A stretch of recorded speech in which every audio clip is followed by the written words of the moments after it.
이동현구 TV 오신 여러분 환영합니다. 저는 스포츠조선 유동현. 루키더 바스켓 이동환입니다. 12월 다섯째 주 KBL 루멘팩트 2부 순서로 시작해 보도록 하겠습니다. 자, 1부 잘 보셨습니까? 저희가 댓글 수정 정책에 의해서 댓글부터 소화를 하고 가보도록 할게요. 예, 환조님이 유동현 기자님 왕에 기한 페이크 파울 관련 이정현 선수 기사 잘 봤습니다. 앞으로도 뼈 때리는 기사 많이 부탁드립니다. 아, 예, 뭐 예. 그렇습니다. 예, 예, 고맙습니다.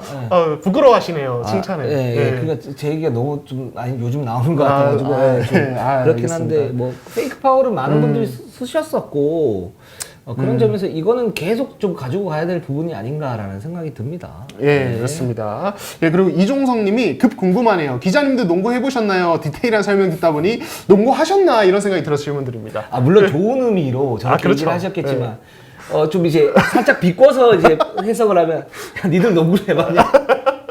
말은 그렇게 하는데 해보고는 말을 하는 거냐? 그러니까 입는 거 아니야, 입는 거 아니야, 뭐 이렇게 예. 얘기하는 건데. 예. 자, 저희 그 소시적 별명 얘기는 듣게 제가 영주신 이성이었습니다. 저 말씀드린 대구 미나케였어요. 그렇죠. 예. 예, 저 예. 나름 이제 어떤 스타일이었냐면 그 이제 삼성 시절의 서장훈 네. 같은 이제 포스트업 하다가 턴어라운드 점퍼 잠깐 미안한데 서장훈은 너무 나갔잖아요. 스타일이 그렇다고요. 스타일이. 예. 스타일만 그렇다고 얘기해 주세요. 예, 스타일이 그랬어요. 서장훈은 레전드예요. 아 그렇죠. 네. 저도 나름 그 대구 농구판의 레전드이고 싶었던 유망주였습니다. 아, 이런 거 보니까 그렇지가 않던데. 예. 그렇죠. 동네 농구를 많이 했습니다, 저희가. 뭐. 저 동네 농구요? 체계적으로 배우지는 못했어요. 그렇죠. 체계적으로 예. 배우지 못하고 저는 이제 고등학교 시절에 뭐 좀 이렇게 날라다녔고. 예. 날라다녔다. 좀 날라다녔죠. 고등학교 시절에 날라다녔고. 예. 군대 시절에도 날라다녔고. 예. 예. 실제로 이동현 기자가 이끄는 팀이 기자단 농구대회 3핏. 그렇죠. 예. 예. 3연속 우승을 했었고. 예. 예. 제가 봤을 때 이동현 기자는 지도자로서도 재능이 있습니다. 그러지 마세요. 제 기억이 나요. 기자단 농구대회 결승에서 저를 과감히 빼시더라고요. 예, 아예 그렇죠. 뛰지 않게 하시더라고요. 예. 미나케를 딱 봤더니만 이건 상대 센터한테 안 된다. 이 선수는 공격력은 어느 정도 있는데 활동력이 좀 부족하다. 그래서 뺐죠. 예. 단순 활동력이 아니라 백코트 자체가 제가 안 돼가지고. 그렇죠. 예. 뺐는데 예. 너무 경기가 잘 풀리는 거야. 우승했어요. 네, 그렇죠. 예. 예, 그리고 뭐 저는 이제 저희 그 회사 여기 보면 오목공원 있는데 거기서 네. 한때 농구를 많이 했었습니다. 오목교 신기성. 예. 예. 예? 오목교 신기성. 오목 신기성. 오목 신기성. 예, 한 2년 했었어요. 여기 점심시간마다. 예, 그렇습니다. 그리고 사실은 그 농구는 그 저희가 이제 입문한 걸 보면 저는 이제 회사 들어와서 했어요. 근데 그때 당시에 저는 1번, 2번, 3번, 4번을 몰랐었어요. 예. 그랬다가 그냥 이제 그 뭐 연차가 쌓이다 보니까 이렇게 된 거고. 자, 이런 기자는 또 예. 빠돌이였죠. 예, 저는 농덕이었습니다. 네, 저는 슬램덩크 때문에 농구를 보기 시작하다가 네네. 이제 원주날에 응원하다가 네네. 이제 나중에 이제 대구 팬이어서 이렇게 하다가 이제 하게 된 건데, 근데 이제 저도 뭐 농구를 지금도 뭐 잘 아는 건 아니죠. 농구에 대해서 좀 디테일하게 보려고 하게 된 지 그렇게 오래됐진 않았고, 다만 이제 책이나 이런 이제 그런 것들 통해서 많이 좀 공부하려고 노력을 그렇죠. 하고 노력을 있죠. 하고 있죠. 예. 예. 저도 마찬가지입니다. 저도 2001년에 여기 이제 회사에 들어왔을 때 사실은 이제 농구를 좋아하긴 했었죠. 다들 이제 농구 대잔치 세대니까 좋아하긴 했었는데 뭐 기본 지식이 없었어요. 먹고 살기 위해서 하다 보니까 여기까지 온 거예요. 먹고 살기 위해서 1번, 2번, 3번 내가 1번이 포인트가 되는지 몰랐었어. 그렇습니다. 네. 여기까지 하고. 자, 그 다음. 딩거릴 배가 고프님이 요번 신인들 활약이 매우 쏠쏠한 것 같습니다. 다들 주변에서 직정감이 없다고 했는데 스카우터들의 분석이 틀린 건가요? 너무 잘하네요. 이렇게 말씀해 주시네요. 저도 좀 놀라고 있어요, 살짝. 모든 이제 평가를 이렇게 보거나 봤을 때, 그리고 제가 이제 경기를 갖다 이렇게 봤을 때도 요 선수는 한 5분에서 한 10분 정도 뛸 수 있는 가능성이 있다라고 생각했던 선수가 이제 박지원, 그 다음에 양준우, 한승이 조금, 거기에 이제 박진철이 한 5분 정도 뭐 수비. 근데 그 밑에 순위에서 저는 좀 헷갈렸어요. 그러니까 오재현, 오재현 괜찮은데 근데 좀 더 봐야겠는데 이렇게 봤었었고, 뭐 이준희, 뭐 이용우, 뭐 이런 선수들 그랬는데 생각보다 잘하고 있고, 근데 좀 더 지켜봐야 돼요. 이 부분은. 그러니까 이제 아직 스카우팅이 좀 안 돼 있는 그런 상태이고, 또 전체적으로 지금 보면 로테이션을 갖다 굉장히 좀 많이 올리는 그런 상황이기 때문에 활동력이 좋은 선수들 있고, 그러니까 로테이션을 많이 돌리면서 하드콜이 나오기 때문에 활동력에 굉장히 방점을 많이 찍고 있거든요. 그러면서 이제 돌아가면서 쓰는 그런 부분들이 있는데 거기에서 이제 한 자원으로서 이렇게 가는 그런 부분들 아주 좋다라고 보고 있고, 근데 그 장단점이 또 분석이 되면 이 선수들이 어떤 경기력을 갖다 펼칠지 그걸 극복하고 올라갈 수 있을지 아니면 거기에서 약간 좀 고전할지 이런 부분을 갖다 좀 봐야 될 것 같습니다. 예, 있습니다. 그리고 리틀 포레스트 님이 MVP 누가 될까요? 이대성, 송교창, 김낙현, 양홍석 정도일까요? 이대현 선수는 안 될까요? 이렇게 MVP에 대한 의견 여쭤보셨는데 이대현 선수 되죠. 왜 안 돼요? 아, 그렇죠. 그렇죠. 예. 저는 여기 이제 사실 이승현 선수가 빠져 있는데 이승현 선수도 진짜 가능하다고 보고 있고 저는 제일 앞서 있다고 봐요. 아직까지도. 제일 앞서 있다. 이승현이 지금 레이스 1위다. 네, 제일 앞서 있다. 공수의 어떤 그 존재감을 볼 때. 그러니까 이제 보이지 않았던 공헌도 이런 부분도 봐야 되고 MVP는 이제 밸류어버리니까 그렇죠. 팀 성적도 봐야 된다고 저는 봐요. 그런 점에서 송교창 굉장히 강력하고요. 그렇죠. 이대성 좋고요. 양홍석 아주 좋습니다. 호언도 가능하죠. 아, 그럼요. 그리고 예. 김낙현 가능해요. 예. 근데 이 페이스를 갖다가 지금 아직 저희가 뭐 2라운드 이제 3라운드 이렇게 돌아가는 그런 시점이니까 아직 한 3분의 2 정도 남았다. 여기에서 지금은 저는 이승현, 이대성, 송교창, 김낙현, 양홍석, 이대현 괜찮고 그리고 또 누가 있을까요? 지금 저는 이정현도 이재현 충분히 가능하죠. 가능하다고 생각해요. 이재현 충분히 가능하죠. 예, 있는데 물론 이제 외국인 선수는 또 따로 이제 그렇죠. 그 카테고리 구분이 돼 있으니까 제가 볼 때는 거기에 타이러 데이비스 지금 아이자 힉스가 가장 이제 강력하다고 보고 있고 그런 정도인데 조금 더 봅시다 우리. 예. 가능합니다. 예. 예. 근데 한 가지 좋은 것은 예년 같으면 그런 경우들이 있었잖아요. 아, 이 팀 1위고 2위인데 외국 선수들이 너무 비중이 높아서 국내 선수 중에 돋보이는 선수가 없어서 어쩔 수 없이 약간 중위권에 그렇죠. 표가 가는 예. 그런 게 있었는데 이번 시즌은 안 그래서 되게 좋은 것 같아요. 맞습니다. 여러 명이 있고 다 좀 약간 막상막하 이런 느낌이 있어서 이거는 되게 다들 좋은 게 아닌가 싶어요. 예. 그래서 올 시즌의 MVP 투표는 정말 고민을 많이 해야겠다라는 생각이 듭니다. 예, 좋습니다. 네, 자 그러면 한번 들어가 보도록 하겠습니다. 자 2부 순서는 KGC, KT, 삼성, 전자랜드, DB 순으로 한번 가보도록 할게요. 자 일단 KGC부터 가보도록 하겠습니다.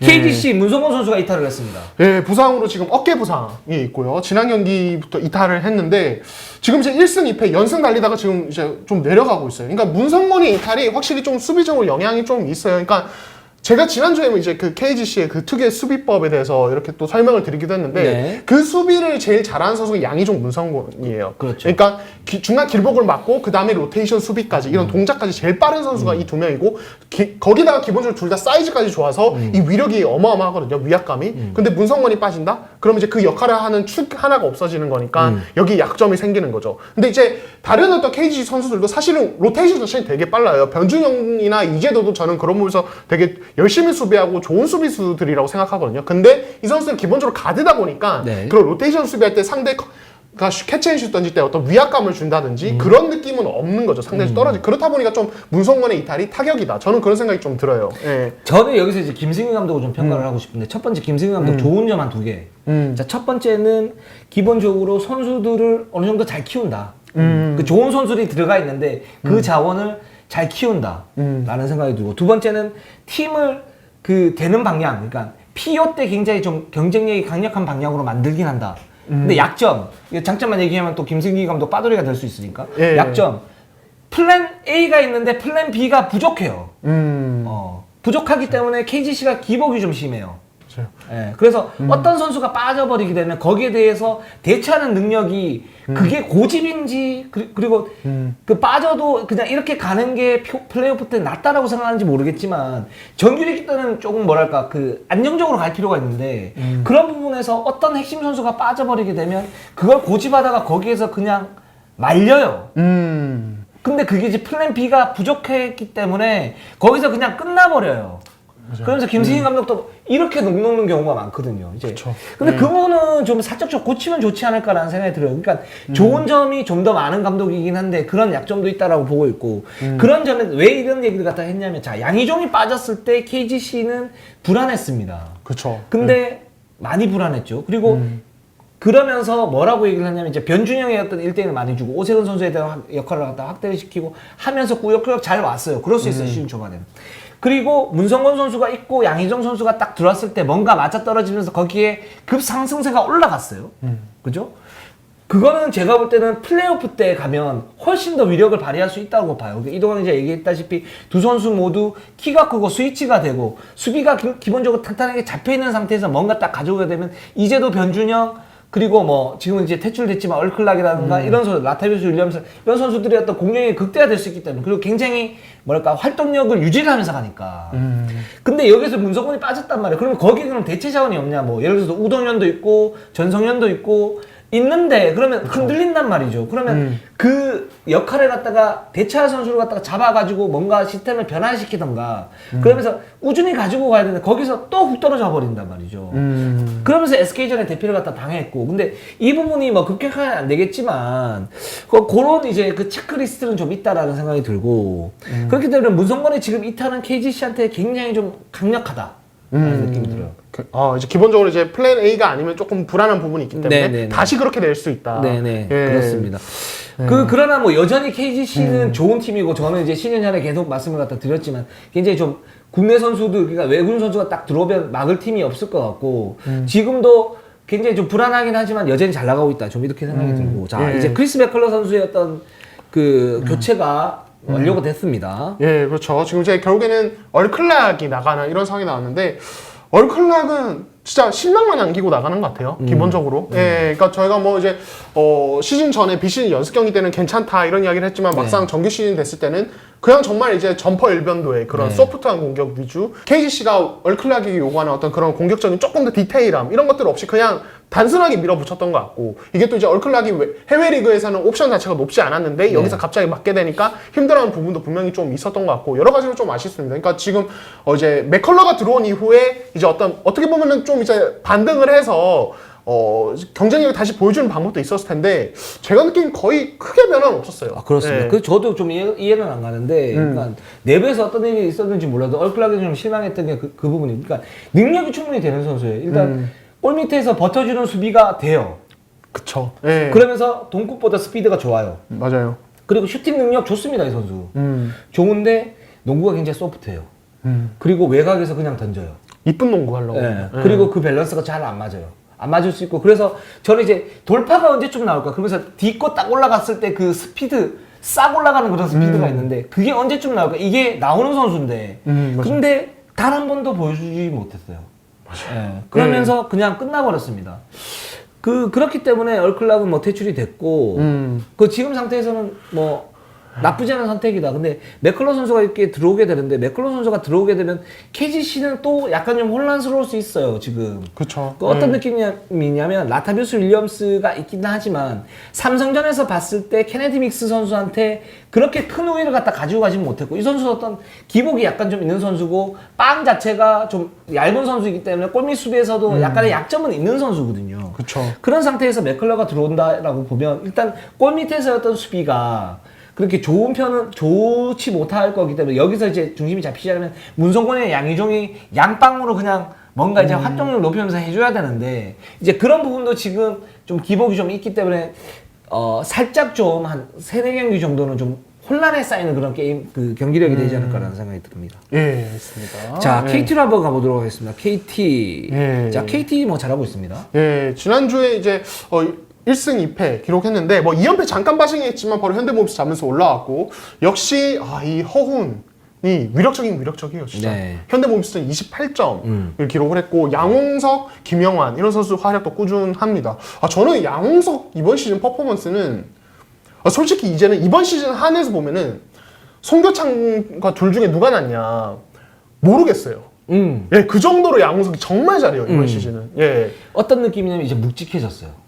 묵직해졌다. 네. 그러니까 그 소동철 감독 말이 진짜 기본적으로 다 맞아요. 어떤 부분이냐면 그 공격할 때 석점, 조던놀이 그러니까 그 밖에서 던지거나 아니면 미드 점퍼 이렇게 똑 던지고 그냥 딱 나오는. 네. 근데 그게 잘 안 들어가거든요. 방금 언급한 얼클락 같은 그런 느낌이죠. 그렇죠. 예. 근데 지금은 양홍석이 어떤 걸 하냐면 저돌적으로 골밑을 돌파하고 공격 리바운드 잡고 풋백을 하고. 그렇죠. 근데 그 상태, 그 플레이가 되면은 상대가 어떤 의식을 하게 되냐면 이 선수 이걸 막아야지. 그렇게 되면 석점이나 양홍 선수 뭐 슈팅 터치가 괜찮으니까. 그렇죠. 석점이나 미드 점퍼에 대한 어떤 정확도도 높아질 수밖에 없어요. 시스템상. 근데 그동안 이제 그런 활동력이 안 나왔던 거거든요. 그런 습관 활동력이 안 나왔던 건데 그게 나오게 되면서 이 선수가 점점 더 무서워지는 그러면서 경기 기복이 줄어들고 있어요. 맞아요. 예, 이제 양홍석은 굳은 자처럼 이렇게 굳어지고 있어요. 이렇게 굳어지고 있어요. 예. 예, 그런 느낌. 예. 그러니까 저는 이제 말씀하신 그 습관적인 부분인데 그래서 저는 양홍석이 이번 비시즌에 엄청난 노력을 했겠구나 생각이 들긴 해요. 그 습관이라는 게 한 번 물들면 진짜 바뀌기 어렵거든요. 네네. 마치 제가 말을 할 때 한 번씩 더듬듯이 네. 한 번씩 말이 길어지듯이 이런 습관 잘 안 고쳐져요. 제가 혀가 짧은 이건 습관이 아니잖아요. 예, 뭐 그런 거. 신체 구조의 네네. 네네. 그렇습니다. 근데 이제 양홍석이 엄청난 노력을 했을 거라는 느낌이 들고 그렇죠. 그렇다 보니까 이제 그 공격에서 그런 이제 터프한 플레이를 많이 하다 보니까 이게 제가 최근에 느끼는 건 수비에서도 그 터프함이 되게 좋아지는 것 같아요. 맞습니다. 예전에는 그냥 신장으로 그냥 버티는 수비, 헬프 디펜스 그냥 가주는 정도였는데 지금은 림 프로텍팅도 하고 리바운드도 빡세게 팍팍 잡아내는 그런 느낌? 보이지 않는 두 가지 효과가 첫 번째 그겁니다.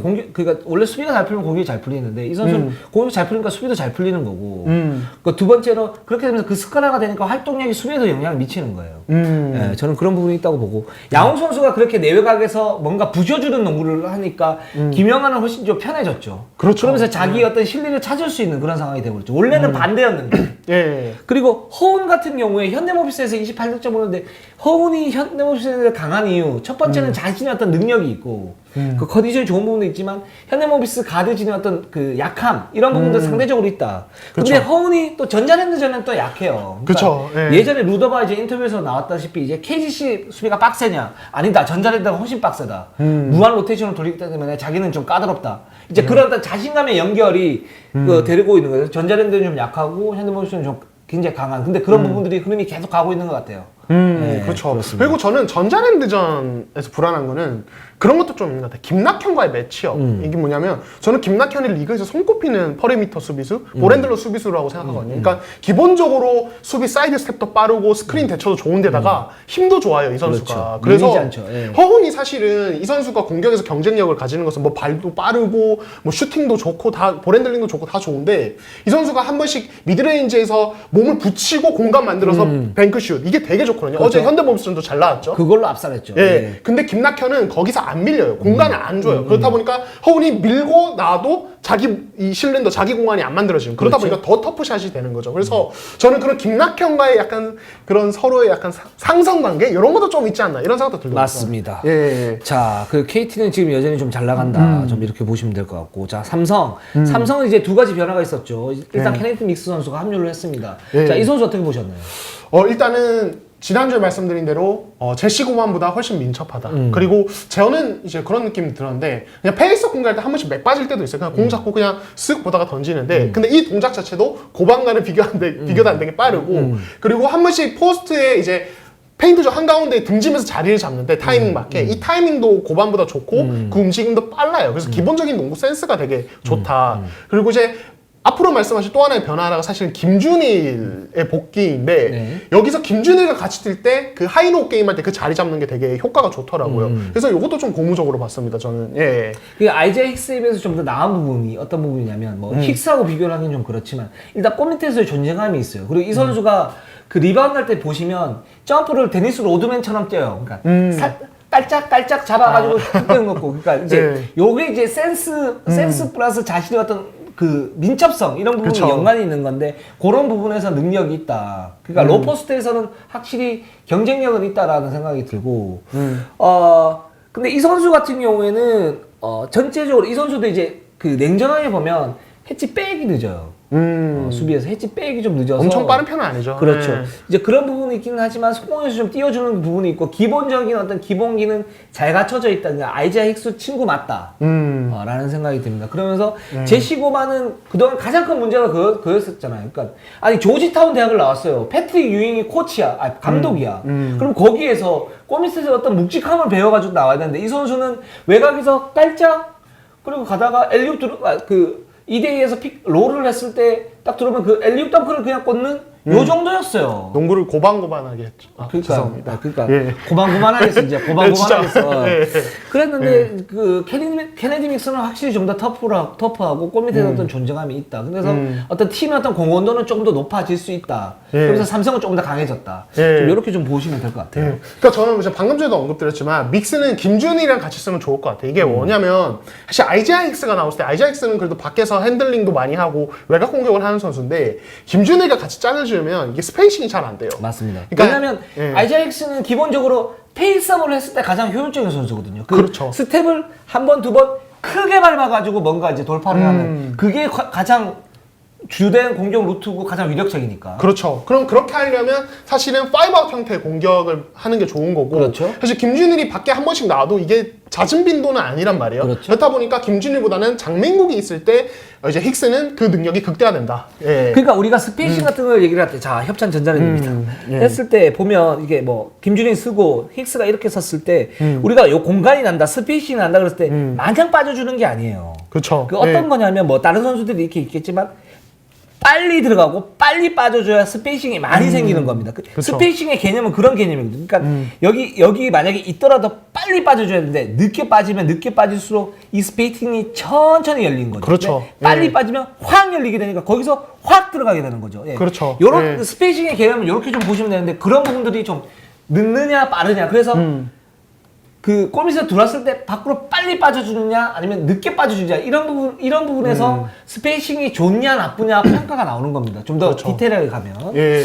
그렇습니다. 자, 그리고 김준현 선수가 복귀를 했는데 저는 좋았던 점이 어떤 부분이냐면 기존의 삼성의 어떤 스페이싱 농구를 해치지 않고 김준현 선수가 거기에 들어가면서 활동력을 최대한 극대화해준다. 그러면서 그 선수가 가지고 있는 높이의 장점, 골밑의 어떤 그런 장점을 갖다 살린다.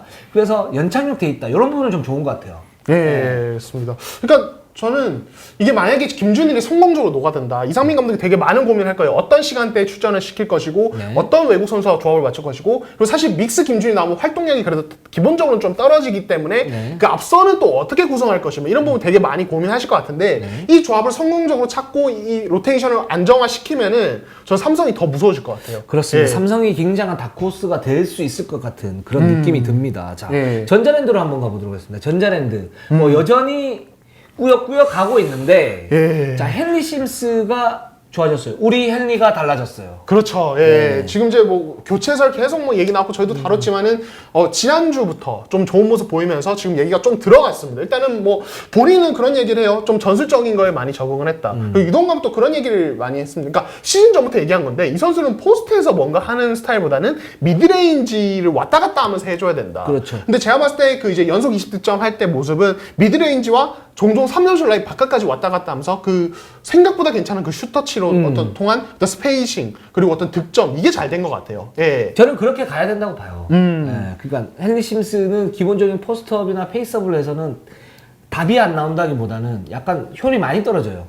그래서 우리가 시즌 전에 뭐라고 얘기했냐면 헨리 심스 이 선수가 사이즈도 좋고 스피드도 좋고 뭐 세로 수비 능력도 있지만 기본적인 어떤 스피드가 조금 약하기 때문에 그리고 빵이 좀 애매하다. 프레임이 좀 애매하다. 그래서 골 밑에서 뭔가를 갖다 장악할 수 있는 선수는 아니다. 그러니까 비슷한 수비수를 만나게 되면 그러면 클러치 능력이 포스트업이나 페이스업을 했을 때는 좀 떨어지는 거고 그렇기 때문에 이 선수는 공간을 잘 만들어주면서 점퍼 능력이 어느 정도 있기 때문에 그 부분을 잘 살려주고 수비 리바운드 잡고 골 밑에서 어떤 수비를 갖다 해주는 그 정도가 딱 되면 가장 효율적이다라고 말씀을 드렸는데 지금 그런 부분들이 좀 나오고 있어요. 그렇죠. 예. 그러니까 저는 이게 장기적으로도 괜찮은 그림일 수 있겠다는 게 뭐냐면 뭐 심수에 말씀하신 특성 때문이기도 하지만은 지금 이제 1월 초가 되면 정효근이 돌아간단 말이에요. 그렇죠. 근데 지금 이제 심스가 미드레인지나 3점 라인 나갈 때 그럼 전자랜드 페인트 존은 누가 공략하느냐? 그건 이대현이에요. 그렇죠. 근데 정효근이 오면은 같이 세우면은 이제 그 둘이서 같이 리머택을 할 수 있는 가능해집니다. 그렇죠. 미스매치가 가능하죠. 두 선수. 예. 그러니까 사실 지금 차바이가 나왔을 때 차바이는 특성상 3&D 이제 코너 45도 왔다 가면서 그걸 핸들링 한 번씩 해주는 그런 퍼리미터 자원이고 정혁은과는 결이 많이 다르단 말이에요. 정혁은 이대현이 같이 안쪽에서 왔다 갔다 하면서 도와주고 심스가 미드레인지와 3점 라인 왔다 갔다 하면서 스페이싱 벌려주면서 외국 선수 끌어내면은 전자랜드가 정예공 왔을 때 반등하는 효과가 분명히 나올 수 있다. 전술적으로. 그렇죠. 그런 생각이 들어요. 그렇기 때문에 네. 정예곤 선수의 어떤 합류가 굉장히 중요한 겁니다. 지금 상태에서 사실은 좀 버티고 있다는 느낌이 많이 들어요. 그러니까 이대헌이 괜찮고 김낙현 괜찮고 심스 좀 부진했을 때 득점이 떨어지고 좀 올라갔을 때 득점이 올라가는데 딱 지금 전자랜드 그 정도 같고 근데 정예곤이 딱 들어오게 되면 거기에서 파생되는 그냥 공격 루트나 옵션들이 이동환 기자 얘기했던 것처럼 좀 더 많아지죠. 근데 그렇게 되면 실제 경기에서는 전자랜드를 막기가 좀 더 더욱 까다로워지는. 그러면서 예를 들어서 1승 1패 할 걸 2승 1패 하고 그러면서 강팀이 되는 거 아닙니까? 그렇죠. 그렇기 때문에 네. 정여군의 어떤 존재감이 있는데 그때까지 전자랜드 좀 잘 버텨야 된다. 지금 헨리 심스의 어떤 이용법은 괜찮다. 예. 이렇게 말씀을 드리고 싶어요. 자, 마지막으로 DB로 한번 가보도록 하겠습니다. DB. 자, 얀테 메이스튼이 이제 들어오게 됩니다. 예, 뭐 이제 짧게 설명 귀요미가 이제 말씀을 드리자면은, 예, 신장 2m 1cm, 윙스팬 2m 15cm고요. 네. 조지아 대학 졸업을 했고, 2018년 드래프트에서 지명이 안 된 이후에 G리그에서 뛰다가 이제 한국에 오게 됐습니다. 그러니까 최근까지 G리그 경기도 뛰었었고, 이제 뛰는 모습이 나왔었고, 그리고 NBA 경기도 잠깐 나왔을 정도로 되게 나름 레벨이 높아요. 이름값이 있는 선수예요. 그래서 DB가 진짜 신중을 가한 이유가 있다. 이 선수 이름값 보면은 그런 생각도 듭니다. 예. 근데 이 선수가 이제 제가 볼 때 좋은 거는 뭐냐면 달릴 수 있다. 부분하고 두 번째는 자신의 몸을 효율적으로 쓴다.